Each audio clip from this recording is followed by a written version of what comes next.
আখিরাতের জীবনে এই কোরআন তোমার জান্নাতের রাস্তাও দেখায়া দিবে। জোরে বলেন সুবহানাল্লাহ, ঠিক কিনা?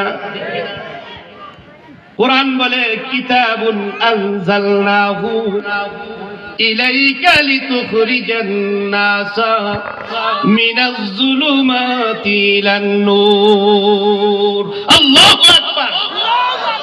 রব্বুল আলামিন ডেকে বলেন, দুনিয়ার মানুষেরা রে শোনো, এমন একটা কোরআন আমি তোমাদেরকে দান করলাম, যেই কোরআন তোমাদেরকে অন্ধকার থেকে টেনে টেনে, তোমাদেরকে জুলুমের অন্ধকার থেকে টেনে টেনে, তোমাদেরকে নির্যাতনের নিপীড়নের অন্ধকার থেকে টেনে টেনে, তোমাদেরকে দারিদ্রতার অন্ধকার থেকে টেনে টেনে, তোমাদেরকে দুর্বৃত্তের অন্ধকার থেকে টেনে টেনে এই কোরআন তোমাদেরকে জান্নাতের আলোকিত পথেই উঠায়া দিবে।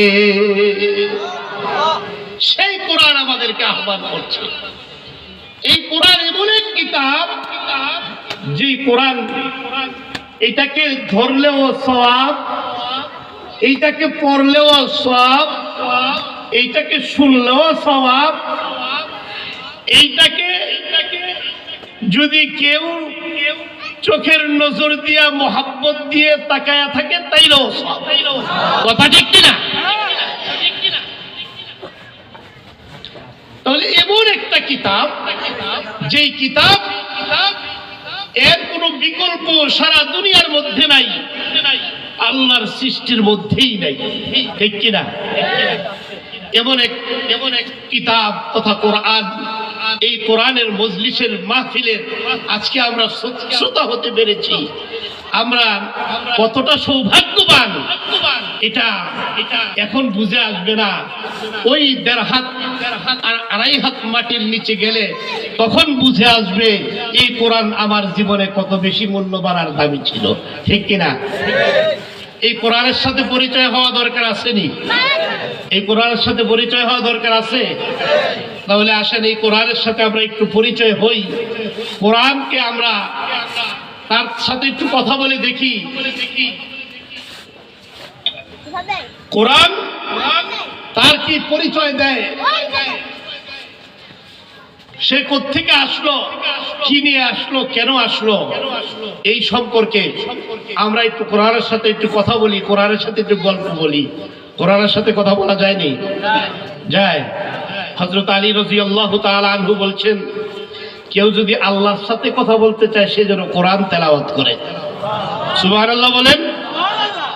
কেউ যদি আল্লাহর সাথে কথা বলতে চায় সে যেন কোরআনে কারীমের তেলাওয়াত করে। কারণ হলো এই কোরআন আল্লাহর কালাম, আর কালাম অর্থ কি? কথা, আল্লাহর কথা। এই কোরআনকে আমরা যদি জিজ্ঞাসা করি, প্রশ্ন করি, কোরআন তোমার নাম কি? কোরআন আমাদেরকে সুন্দর করে উত্তর দেয়, বাল হুয়া কুরআনুম মাজিদ। কোরআনকে যদি প্রশ্ন করি, কোরআন তোমার নাম কি, তোমার পরিচয় কি? কোরআন আমাকে প্রশ্নের উত্তর দেয়। কোরআন বলে আমার নাম হইল কোরআনে মাজিদ। কি বলে? কোরআনের নাম কি? কোরআনে মাজিদ। কোরআনকে যদি বলি, কোরআন তুমি কোত্থেকে আসছো, এবার কোরআন আমাকে সুন্দর করে প্রশ্নের উত্তর দিয়ে দেয়। আল্লাহু আকবার। সূরা তাহা আয়াত নম্বর 4। কোরআন আমাকে বলে, তানজিলাম মিম্মান খালাকাল আরদা ওয়াস সামাওয়াতিল উলা। আল্লাহু আকবার। কোরআনকে যদি আমি প্রশ্ন করি, কোরআন তুমি কোথা থেকে আসছো, কোরআন আমাকে জবাব দেয়, আসমান জমিনের খালেক, সৃষ্টিকর্তা, ওই খালেক আপনার আমার মালিক, আপনার আমার সৃষ্টিকর্তা, ওই খালেক আমাকে আসমান থেকে লৌহে মাহফুজ থেকে পাঠাইছে। বাল হুয়া কুরআনুম মাজিদুন ফি লাউহিম মাহফুজ। কোরআনকে যখন জিজ্ঞাসা করলাম, কোরআন তুমি কোথায় ছিলাম, বলে আমি ছিলাম লৌহি মাহফুজে, ওই লৌহি মাহফুজ থেকে আমার আল্লাহ আমাকে তোমাদেরকে দুনিয়ার জমিনের মধ্যে পাঠাইছেন।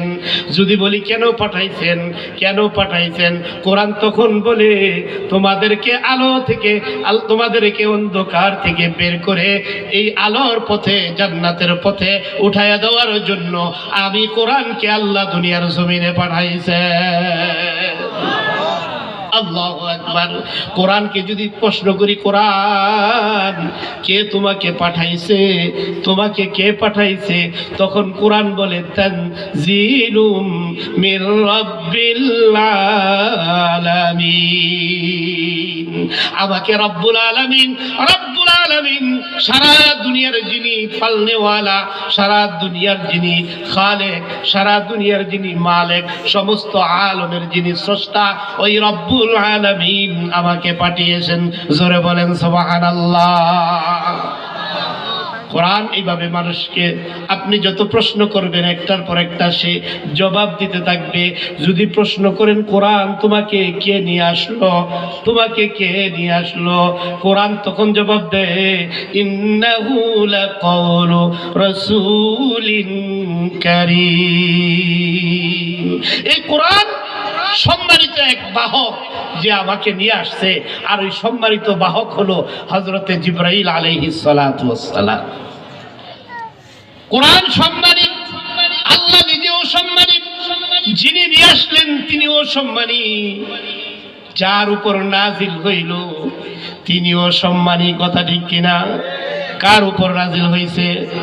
কোরআন কার উপর নাজিল হইছে? কোরআন বলে আল্লাহর উপর নাজিল হইছে। সর্বনাশ!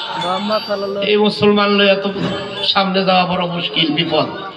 কোরআন কার উপরে নাজিল হইছে?